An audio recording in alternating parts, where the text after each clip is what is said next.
Y en esta mañana, bueno, le hemos invitado a un amigo de esta casa, Gustavo Tustón, quien es magíster en comunicación política. Bienvenido, Gustavo. Muchísimas gracias, Henry, a la amable audiencia. Estamos aquí esperando estar a la altura de satisfacer las inquietudes. La política está en todo, ¿no? Hasta en la sopa. Cuando uno nace, hace política. Hasta el día que uno muere, dice la gente, se hace política. Y por eso es que es tan apasionante. Además de que la política, claro, es el arte de servir. Pero para ir identificando las cuestiones elementales en la política, Gustavo, hemos invitado... ¿Qué es hacer política? ¿Qué es hacer buena política? Esto que está últimamente de moda, ¿qué es lo políticamente correcto?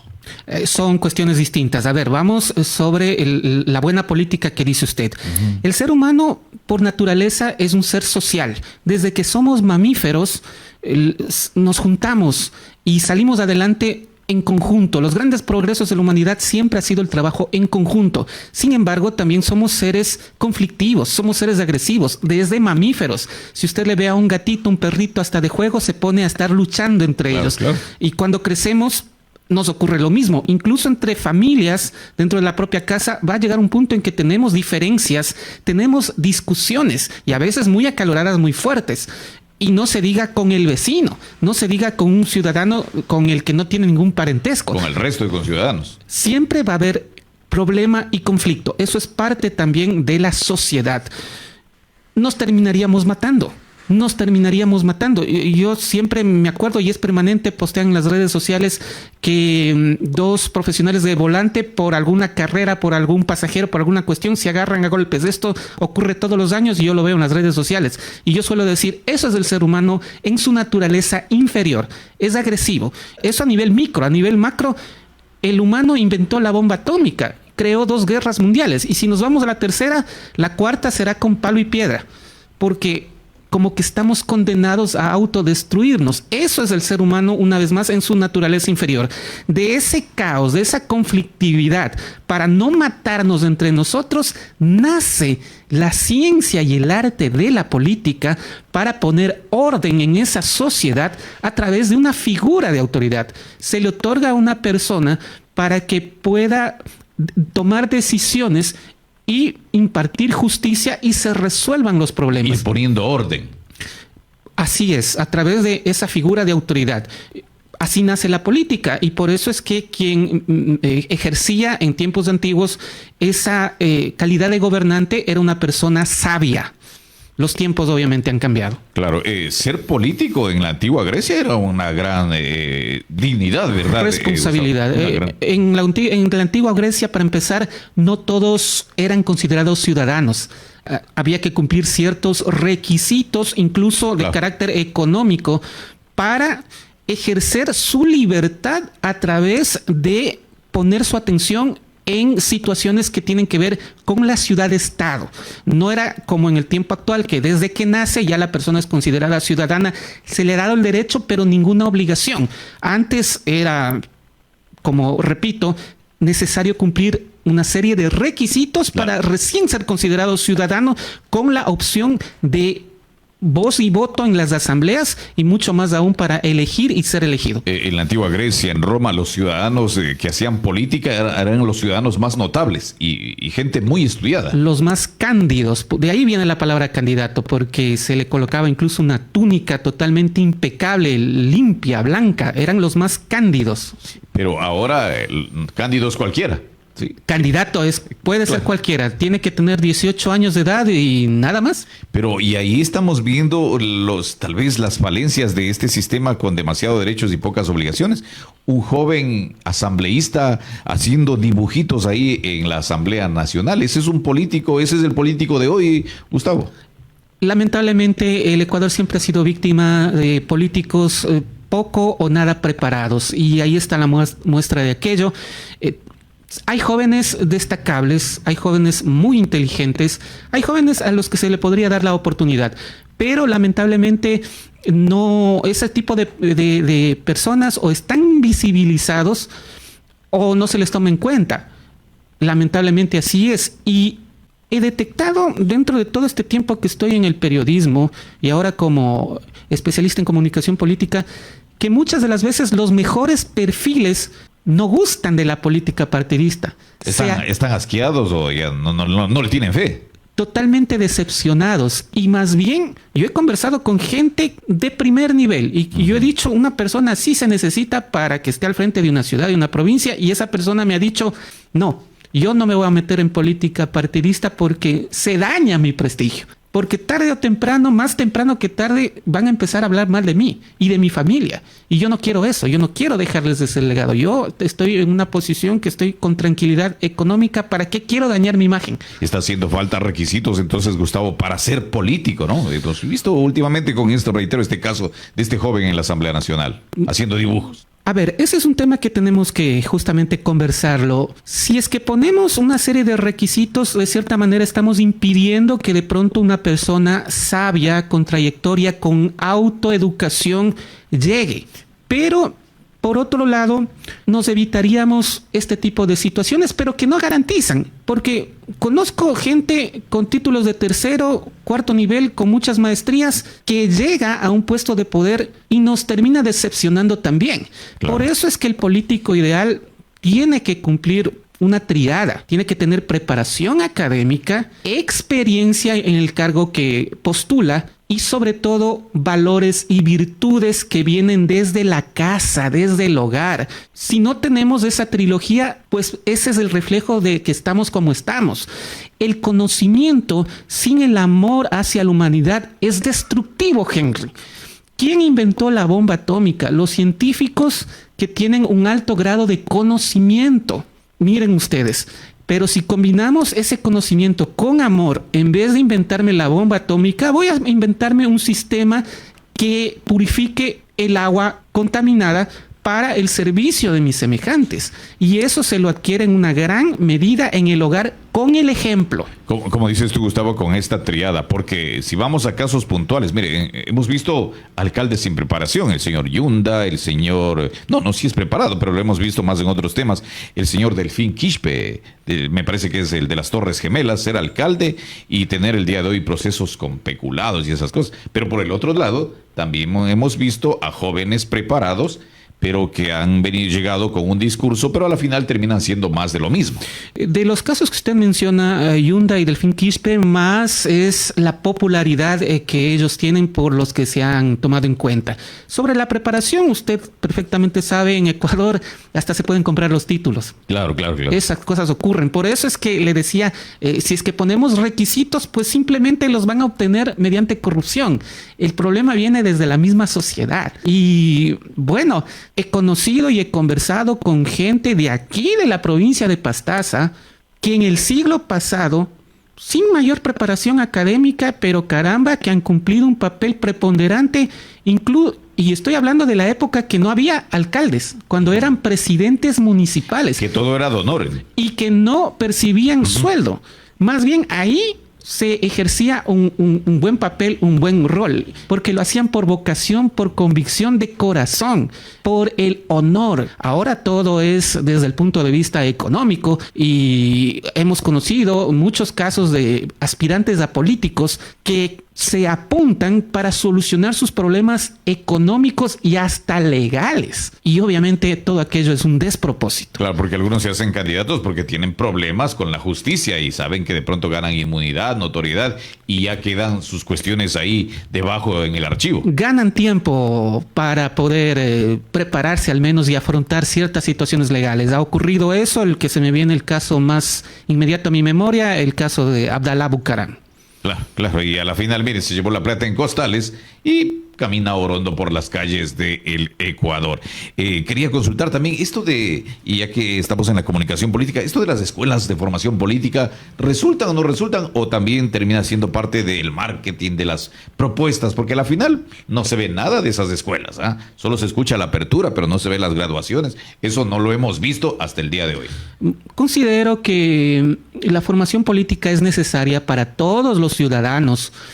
E incluso yo propondría, si dependiera de mí, instaurar una asignatura en escuelas o colegios para que la gente adquiera conocimiento, adquiera cultura política, porque ahí nos daríamos cuenta de que no está bien pedirle en campaña al candidato dádivas. Lamentablemente en nuestro país y en este tiempo la política se ha vuelto clientelar. Al candidato que aparece, sea para prefecto, alcalde, asambleísta, y usted me puede corregir que tiene experiencia, Henry, caramba, le cae todo mundo a pedir. Claro. Balones de equipos de fútbol, el chanchito para la fiesta. En Navidad tiene que asomar a alguna comunidad con sus fundas de caramelos. Toca con las canastas navideñas que no faltan. Y esto genera obviamente un costo, y eso justamente provoca una debilidad en esa candidatura, porque el candidato como tal no creo que tenga, a menos que venga de una familia poderosamente económica, que creo que aquí en Puyo no hay a ese nivel, claro, pues tiene que asociarse con alguien que le provea esos recursos. Y entonces por eso es que las autoridades muchas de las veces entran con compromiso, y por eso da la sensación al menos de una explicación de por qué gane quien gane se mantienen los mismos contratistas. Claro. Sucede lo mismo, ¿no? A la final llegan con un discurso, pero ya en la práctica se les termina viendo que son más de lo mismo. Gustavo, se decía que la corrupción, que los actos contrarios a la ley que afectan al Estado eran de los gobiernos pasados, pero el día de hoy también ya lo estamos viendo con los casos Progem, los casos de los contratos en el sistema de energía eléctrica. Entonces, esta no es una cuestión, yo digo, de los gobiernos únicamente. Está pasando ya por la misma construcción social del ciudadano que llega a ser servidor público, Gustavo. Bueno, de los casos que usted refiere, pongámonos a pensar en una cosa.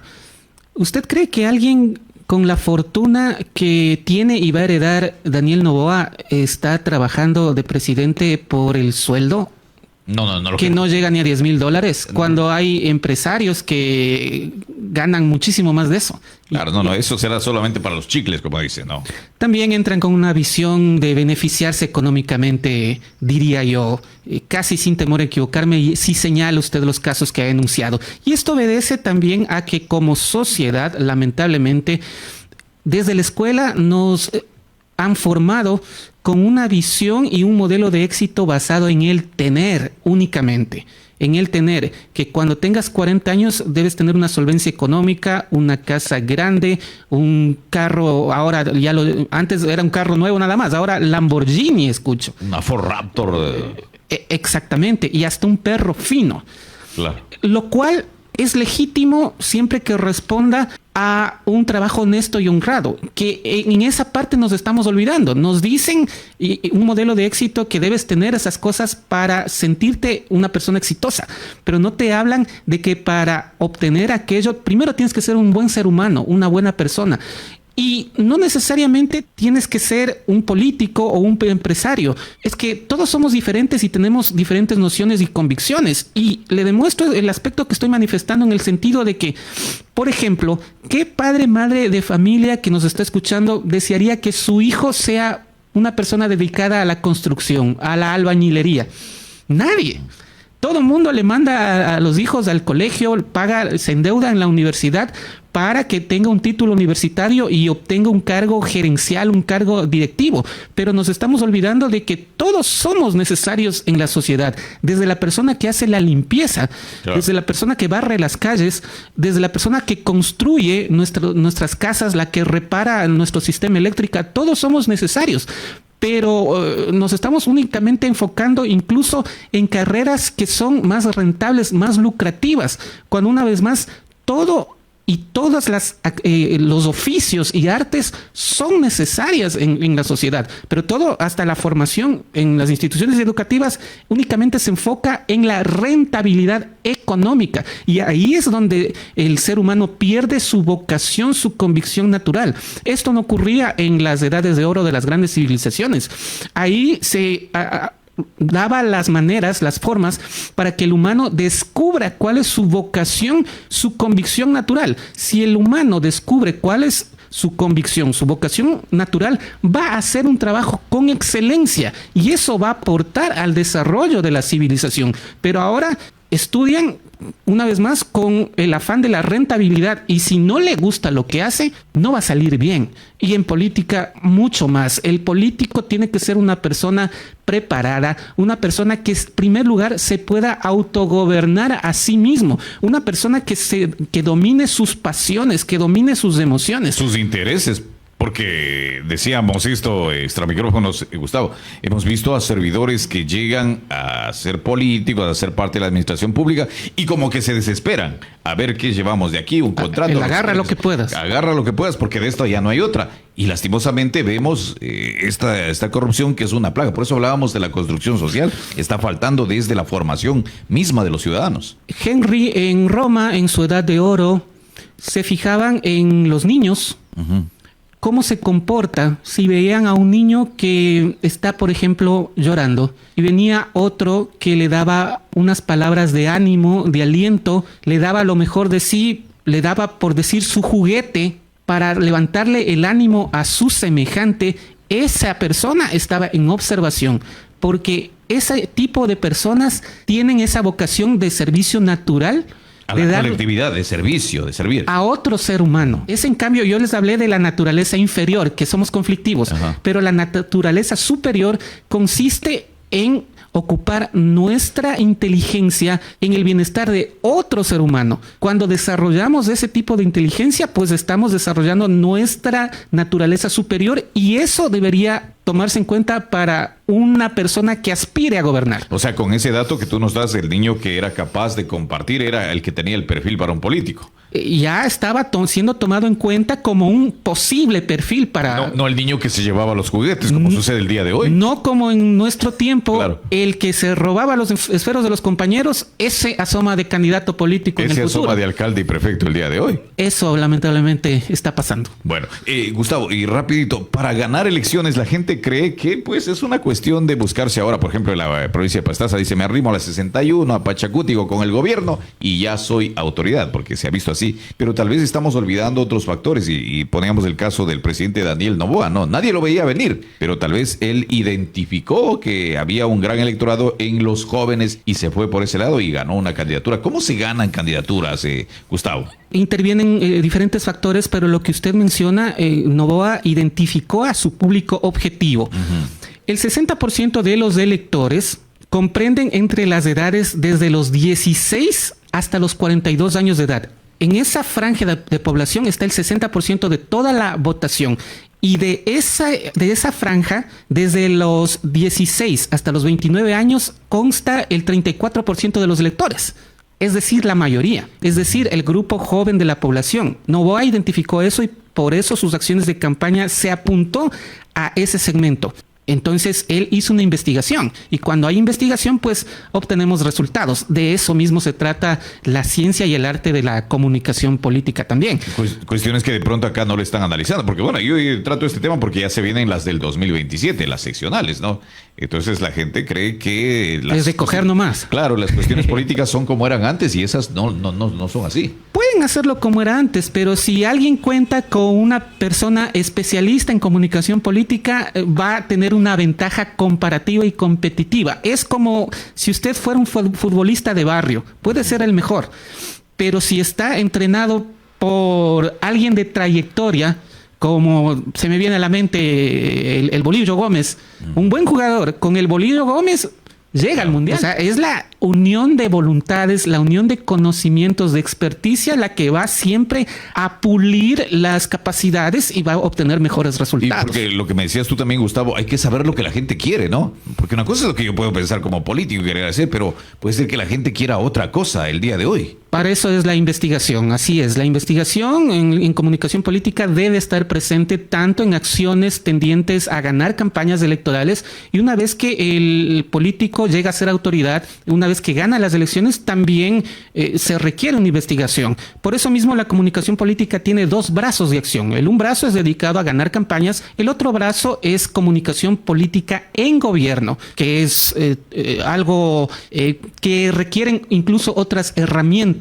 Una metodología, se requiere también conocer las formas de lucha social y también hacer uso del cuarto de guerra o war room. Claro, Gustavo, pero los escenarios son distintos en elecciones. Totalmente. Debes saberlo tú. Una cosa es ser candidato a la asamblea, otra cosa es ser candidato a alcalde y prefecto. Se dice que acá la votación es muy personal, por persona votarían en alcaldes y prefectos, y acá más sería en arrastres, en asambleístas. Sí, es correcta esa apreciación, y la mayor diferencia entre la campaña y una vez que el candidato ha sido electo es que en campaña puede proyectar una imagen de héroe, pero ya en funciones. ¿Qué hago para que la gente siga creyendo que soy el héroe? O sea, ya se acaba ese discurso de lucha, o sea, tiene que ya aplicarlo. Demostrar. Y hemos visto en la práctica que muchas de las veces los discursos que se usan para ganar elecciones, una vez en la hora de la verdad y cuando tiene que ejercerlo, cambian totalmente. Claro, y cuando llegan los cargos, ya en el caso de los asambleístas, ni siquiera hablan, hacen otra cosa, votan en contra de sus primarios postulados. Y ahí la gente va decepcionándose de los políticos. Hay una incoherencia entre lo que se piensa, se dice y se hace, y eso menoscaba la credibilidad de la institución, en este caso como el Congreso, el Parlamento. Así mismo es. Gustavo, muy interesante, muy claro tus criterios, tus aportes. Tú que eres un profesional de la comunicación política, queremos agradecerte y pues seguirte comprometiendo para en otras ocasiones posteriores a ya ir tratando estos temas, porque ya se vienen las elecciones del 2027 y los políticos ya calientan sus abrazos, sus mejores besos y sus mejores propuestas. La despedida, mi estimado Gustavo. Para una próxima oportunidad podemos hablar de los pilares para triunfar electoralmente. Mil gracias, agradecemos a Gustavo Tostón y también nosotros nos despedimos el día de hoy del noticiero. Reiterarles un saludo para Beatriz Constante, que el día de hoy está en la ciudad de Macas por motivos de trabajo y no nos ha podido acompañar. A nombre de Pablo Constante y quien les habla, Henry Moreno, ha sido un gusto servirles desde Mundo Noticias. Que tengan ustedes un buen día. La información es un derecho de todos y nuestro deber es mantenerlo al día con los hechos y sucesos que han causado noticia en nuestra ciudad, el país y el mundo. No ha cumplido con la normativa legal, es donde más necesita. Radio Mía presentó Mundo Noticias Regional. Liderazgo informativo amazónico.